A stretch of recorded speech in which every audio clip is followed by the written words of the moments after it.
I used to think that I was acting as emotionally mature in relationships when I was acting as easygoing, not jealous, and simply understanding. But the truth is, I was shrinking myself. Feminine energy is not a personality and it's not submission.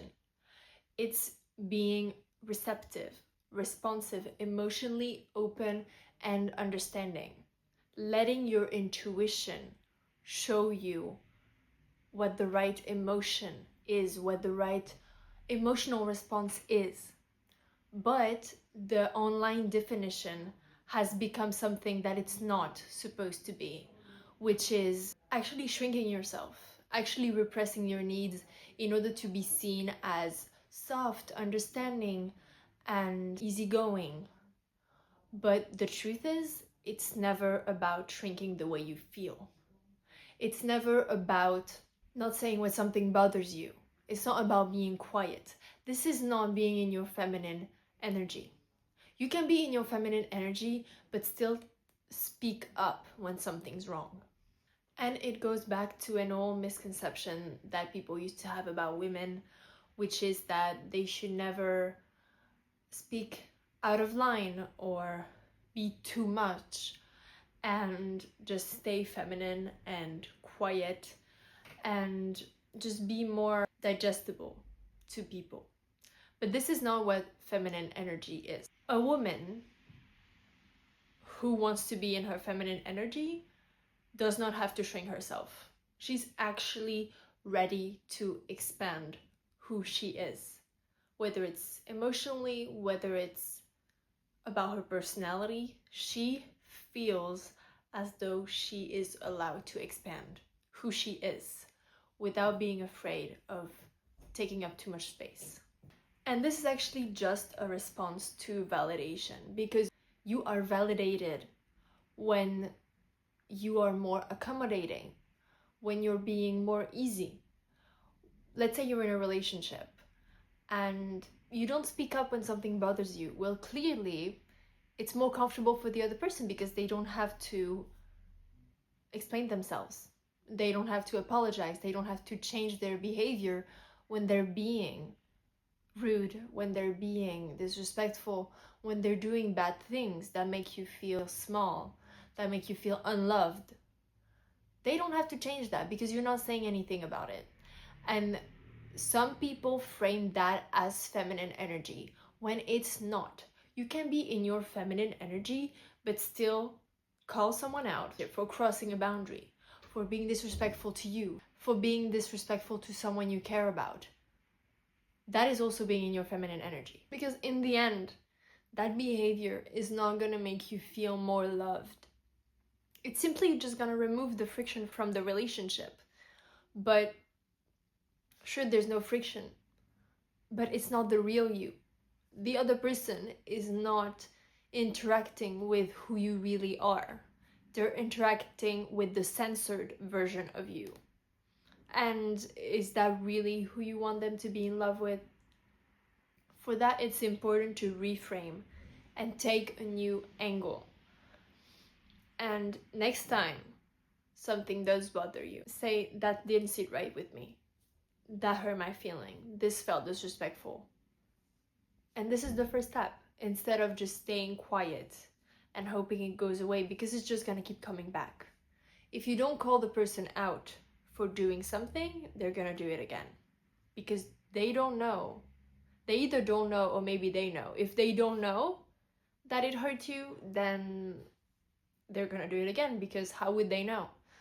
And some of them know that they did something wrong. Some of them know that they said something rude or disrespectful.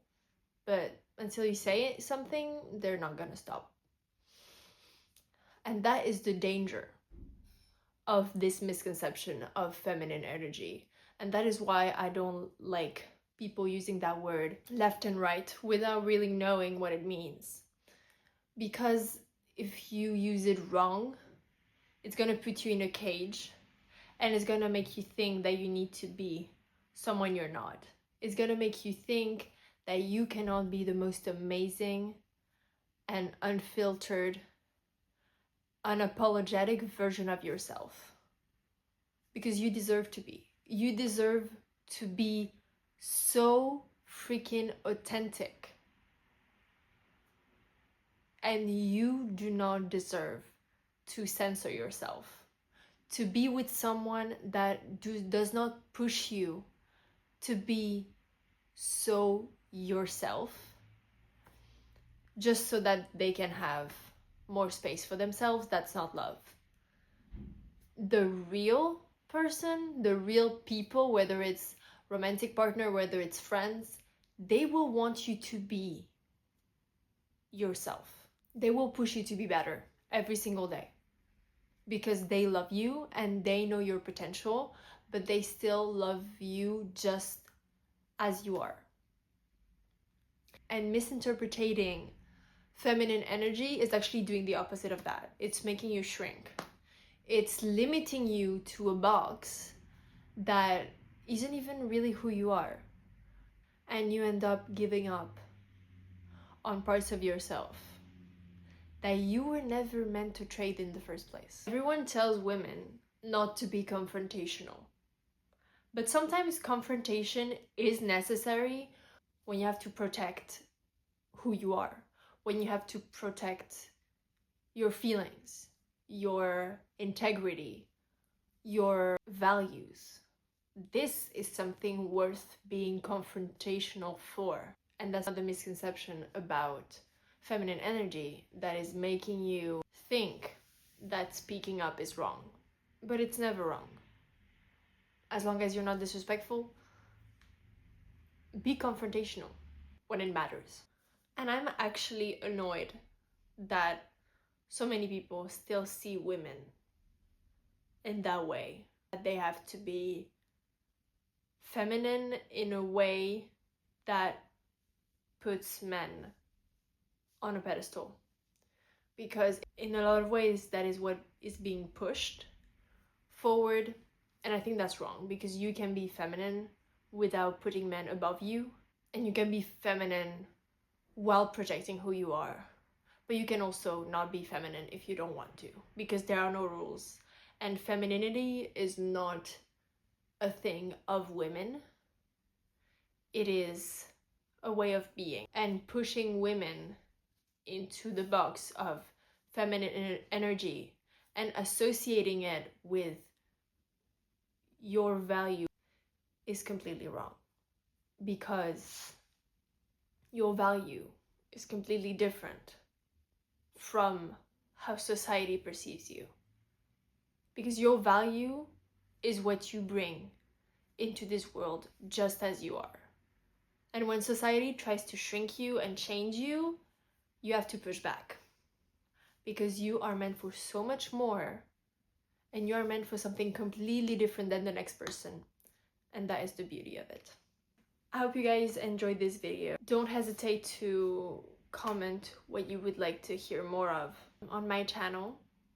I would love some recommendations, and I will see you soon in the next video.